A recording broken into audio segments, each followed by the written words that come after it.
Hey guys, welcome back to RBR and to the M car they never made and the only performance BMW M Wagon that you can buy today. It is the brand new M3 Touring in XDrive competition and it looks absolutely stunning. It's a car that customers have wanted for absolutely years, even so much so that they even made their own. It's not just the shape of the car, there's loads of cool little details, both outside and a big change inside that I want to show you. And of course, I'll run you through all of the technical details that have changed under the skin. So let's dive in and check out this, the brand new BMW M3 Touring.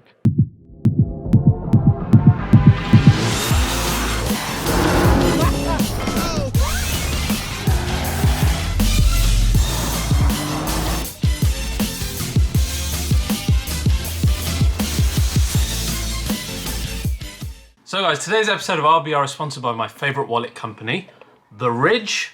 Why are they my favorites? Because like you guys, I love carbon fiber and they make simply the best carbon fiber wallets that I've ever seen. Look at that, matches exactly your car. You can get the forged one as well. Now with slim wallets, I'm usually used to this type of one. Yes, I'm a bit of a tart with the brand, but these can only hold 5, 6 cards maybe, whereas in the Ridge, you can get up to 12 cards plus cash within the cash strap here. I also love that when I put it in my pocket, it doesn't bulge at all, it's super slim. And it's got RFID blocking technology so no one can take money out of any of my cards. Now, of course, I've got a discount for you guys. All you need to do is go to theridge.com/RBR, use the code RBR. You'll get 10% off one of these awesome carbon wallets. Help support the channel as well, and you'll have something super stylish and something that matches lovely motorsport cars. So go to ridge.com/RBR. So guys, the ultimate BMW M car that was never made. BMW originally teasing us with that E46 wagon that never came to be. What an incredible thing it could have been. But now on the 50 years of BMW M, oh yes, of course, happy birthday BMW M. What a time and what a way to celebrate it with some really special cars. Now, our M3 Touring joins already 3 existing body styles for this car. Of course, we have our standard sedan, we have our coupe, we have our cabriolet. If you want to go crazy, of course, you have the amazing new M4 CSL as well. All different flavors of the same car. But now with the M3 Touring, we could have what is the perfect M3 for a daily.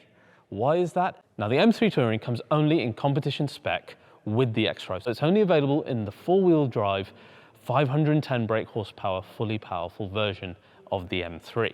Now let's remind you a little bit of what makes the M3 special versus a normal 3 Series. First of all, in terms of the design, nothing is shared with the standard 3 Series other than the doors, and the same is true of our Touring or Estate version. So everything else of the car, totally unique to the M3 Touring.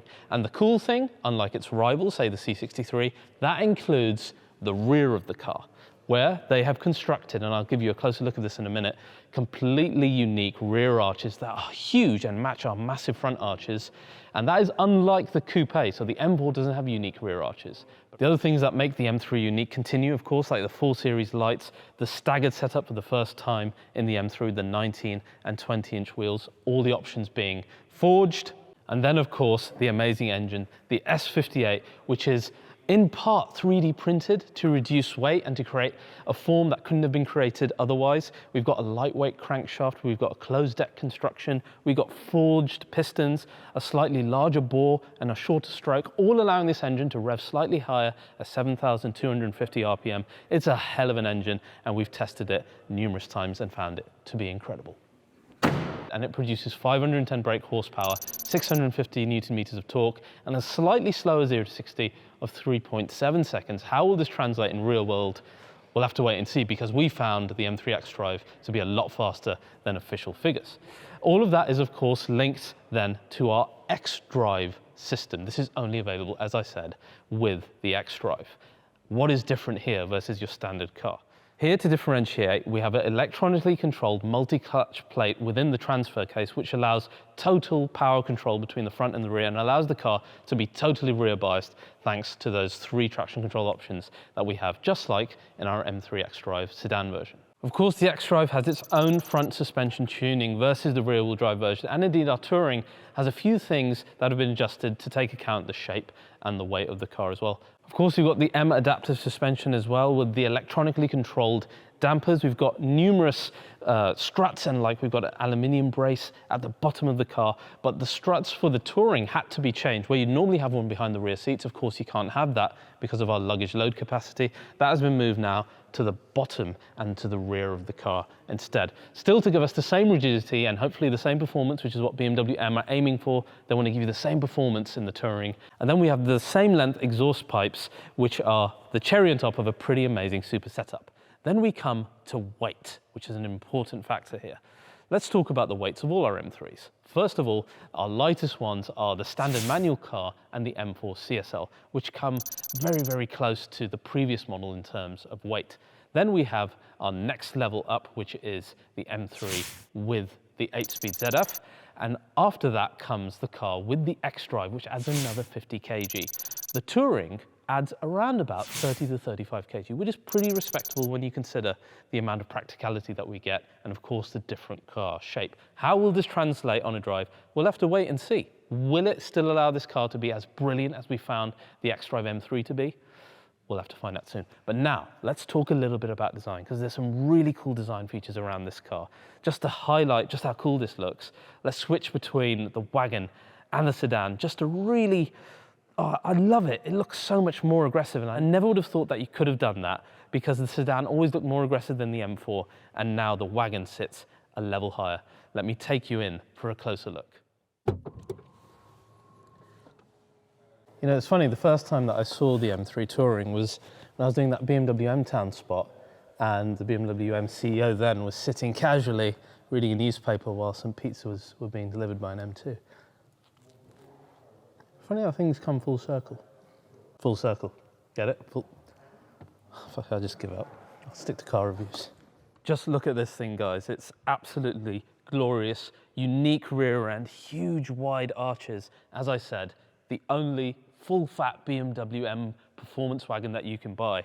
And it's a car that customers have wanted so much that some even went to the lengths of building their own. That's how desperate they were, especially after BMW showed us the incredible E46 wagon. But now it's here, they finally made it. It's come on the 50 years of BMW M. Right, so we have to take a closer look. And the first thing that you'll notice on all new BMW M's that are being delivered this year is this logo.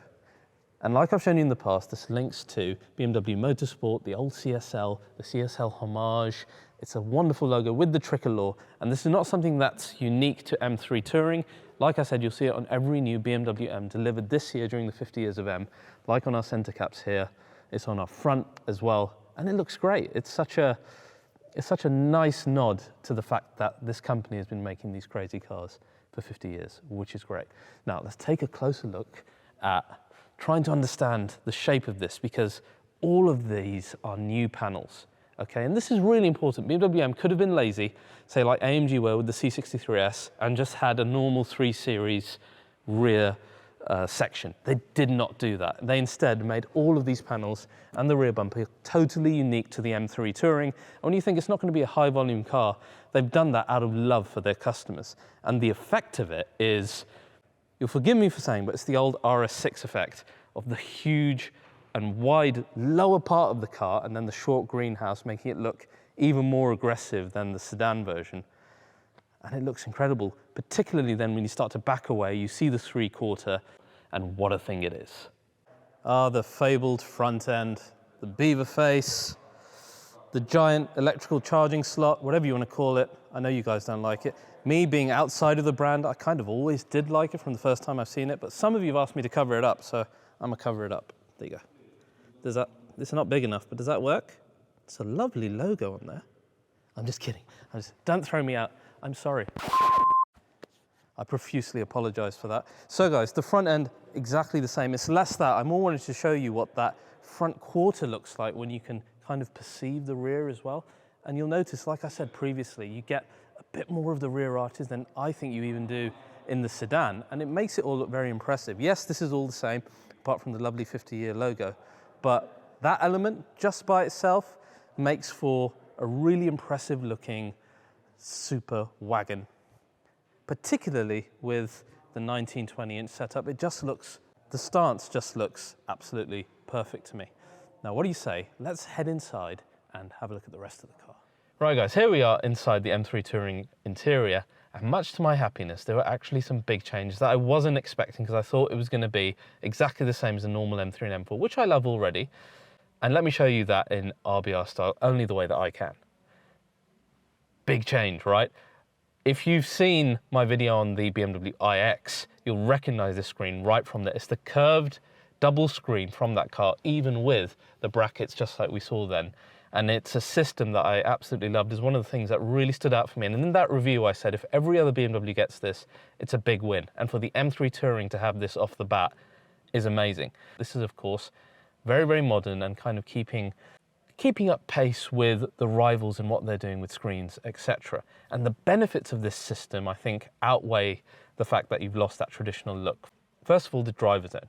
You get a load of different designs depending on which mode you're in here, so whether it's normal, sport, but you can also change the content within here, which is something that they were playing catch up with other manufacturers, and now they got probably some of the best looking screens. For example, look at just the intro welcome screen that you get when you come inside the car, and you get that as you come out as well, and it looks really, really nicely animated.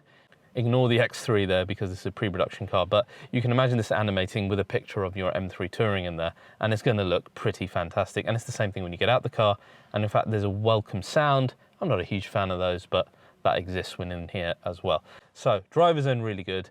It's very M specific. You've got the M logos, you've got the Hofmeister kinks within the software itself. It's software that's not been designed as an afterthought, rather it's the highlight of the interior. So it's really nicely done, nicely shaded. Great use of graphical elements, and that translates then to your main screen here, where we had widgets in the iX that were straighter.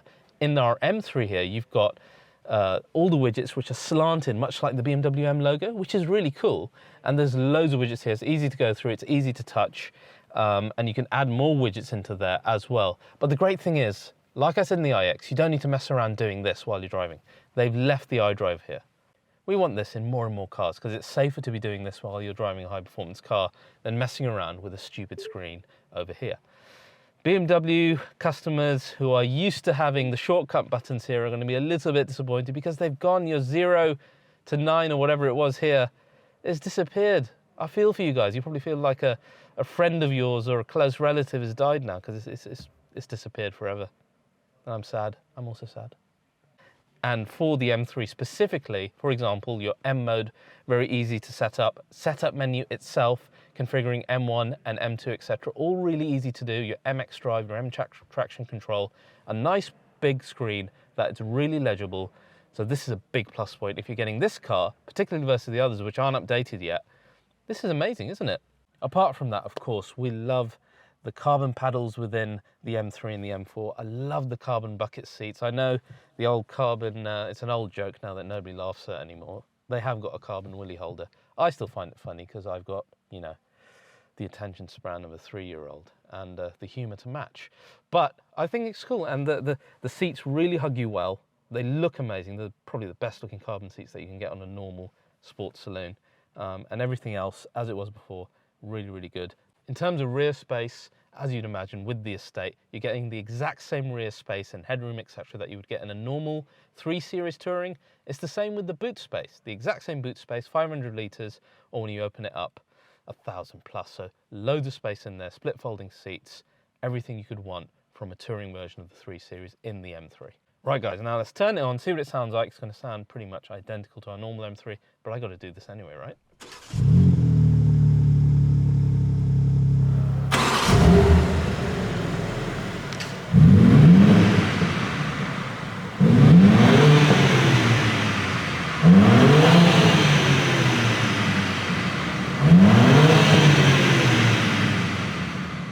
So guys, that's your M3 Touring Competition XDrive. I think undoubtedly my favorite of the entire M3, M4 family. And in fact, it might end up being my favorite super wagon. It's very possible. It's a hell of a thing. I can't wait to drive it. If you've enjoyed this episode of RBR, please do give us a thumbs up. And most of all, subscribe, because it really helps the channel. And I'll see you guys next time.